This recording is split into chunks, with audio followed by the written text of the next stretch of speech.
50 days of daily YouTube posting. Oh my God, I never thought I would be making this video. When I started this challenge, I decided that I was going to post for 100 days straight, and that seemed crazy, definitely impossible. I am a homeschooling stay-at-home mom of three, and I am a content creator, and my schedule was already packed. So when I had the urge to start this, I had no idea how I was going to make it happen. And today we are celebrating 50, 50 days, and I have a nice recap for you. So, how about we dive right in? Has this challenge been as hard as I thought? I think 50 days is enough time to answer that question. So, has it been harder than I thought? No, because I honestly wasn't sure how I was going to make it past week one. Like, I had no idea if my schedule was going to allow for me to show up in here every single day. So, I didn't think it was going to be possible. And it has been possible, but even though it wasn't as hard as I initially thought, it has still been hard. And I think one of the hardest things come up with ideas and topics to talk about that feel exciting, that don't feel like I'm just doing this video so it's another video that's going to be part of this series, because I want them to be meaningful. I want them to help in some way to the people who are on the other side, especially women, especially moms, and coming up with topics and feeling inspired to talk about these topics every single day for 50 days in a row has been the most challenging thing.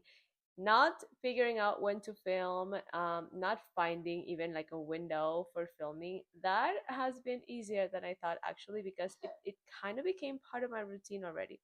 So it's just the ideas and the topics and staying inspired. What has been the most rewarding thing? When I started, I thought that the most rewarding thing would definitely be to see my channel grow and see subscribers joining my channel and see people commenting on my posts and seeing people resonating with the things that I was sharing, which of course is something that I'm still looking forward to and something that I definitely want to celebrate. But I think that right now, because of my slow channel growth, still, I think that I still want to focus on good things that this challenge has brought. And one of the most rewarding things has definitely been seeing the compilation of everything that I have created in 50 days. Like, you start out of nothing, you have nothing, you do video one and then you do video two, and then suddenly you are doing your 50th video, and you take a look at everything that you have shared, all the value that you have been able to compile. It's kind of like your own library of knowledge, and to know that this is going to keep growing and that somehow there's still something inside that I can continue to talk about and pour out of myself, it's amazing, And I think that the thing about YouTube, in contrast with social media, is that content has the possibility for a longer shelf life, and I have high hopes. I feel like I am planting seeds and I'm leaving them there, and people are gonna eventually find these videos, and who knows what could happen in the future, right? So seeing this and being able to to just acknowledge that I have created this for me, like I started and I created this as a creative outlet for me, and seeing this library grow has definitely felt really, really rewarding. Now, the thing that I have loved the most, I have like my cheat list here of things that I wanted to mention today, but the thing that I love the most, that I have loved the most so far, is actually a topic that I have included in my videos. I have realized that this is a topic that comes the easiest for me. It is so easy for me to talk about this, and I love talking about it.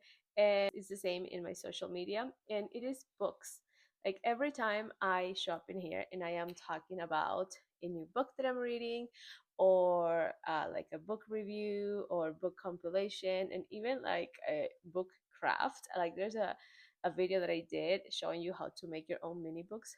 All of these videos have been the easiest for me to film because they come so natural, and I have loved talking about it. I love books. And I think when you find something that you love so much and you're able to make that part of your personal brand, it just makes it easier. It makes it more fun. It doesn't make it feel like work when you're talking about this. And I have enjoyed it very much. Like, I can't wait to keep sharing books with you. So if you are a romantasy mom as well, make sure to check out some of my videos, and definitely follow me on TikTok because that is my romantasy book hub, and that's where I talk about books almost every single day. So I have loved talking about it over here. Measurable growth. Okay, so my channel has grown a whipping amount of 41 subscribers since we started this. So it's less than a subscriber a day, and that is hard, especially on the days when I feel like I kept showing up, and I was showing up, video after video after video. What are you doing there?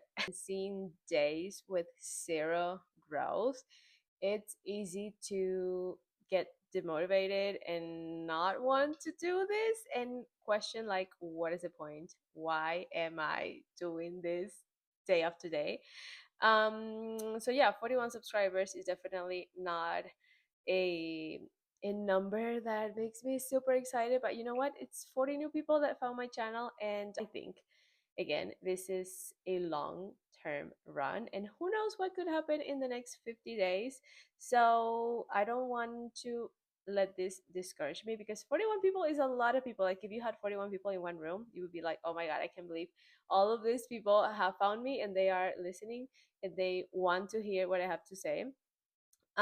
So yeah, in total, my channel right now has approximately 317 subscribers. And I think that I am letting the 1,000 subscriber goal kind of mess with my head a little bit. 300 people is a lot of people. So I'm trying not to let that discourage me. And, I still want my channel to grow, and I want this to have an effect on that, this challenge that I'm doing. So let's see. I am open to seeing what happens in the next 50 days.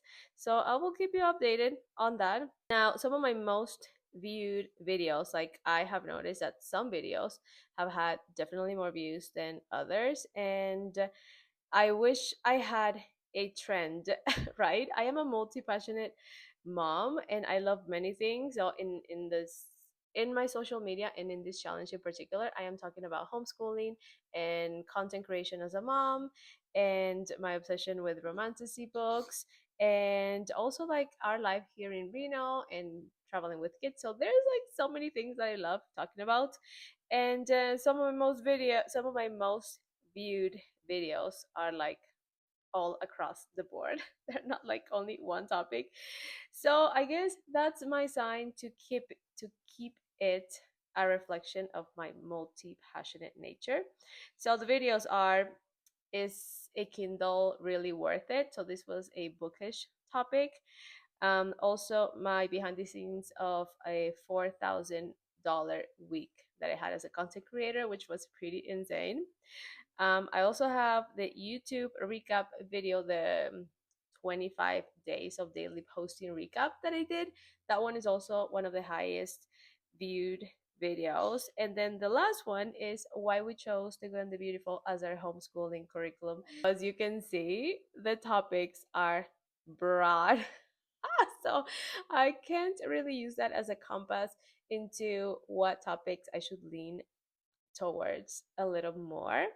Again, I think it's a good sign that there's some bookish topics and bookish videos that are performing well, because that is something that I really, really love talking a little bit more about. So we'll see. I think as of now, I'm going to keep the variety, and let's see what happens. I definitely want to attract women who are multi-passionate, because I don't believe in choosing. I believe you get to be your own unicorn and mix things that have nothing to do with each other and see what happens. Last thing that I want to tell you today is something that I'm planning on doing, because I think that I could start leveraging my social media to start bringing more eyes into my YouTube experiment.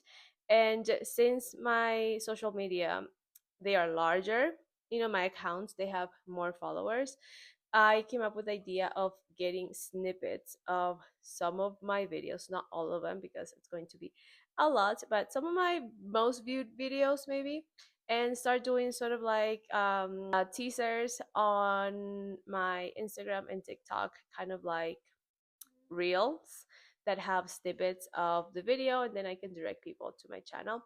I think this is going to help bring more eyes to my channel, maybe encourage some growth. Who knows? But I think if I have something that I can leverage, then I should definitely try to do that as well. That is all I have. That is the recap of what have this 50 days of daily YouTube posting been like. And honestly, I love doing these recaps because it gives me a moment to stop and analyze the things that I'm doing and redirect and be grateful for the things that I have been seeing and deciding if there are things that I want to tweak and just celebrate the progress. So if you have been here since day one, you rock. If you have been checking out some of my other videos, you rock. And if you decide to stay and subscribe, you absolutely rock. I want to do this with you all the way through the end, and we are halfway done. So I think the next half of this challenge is going to go pretty fast, and I would love to have you. So make sure to subscribe, and that's it. We are wrapping up this video. I will see you tomorrow on the next video.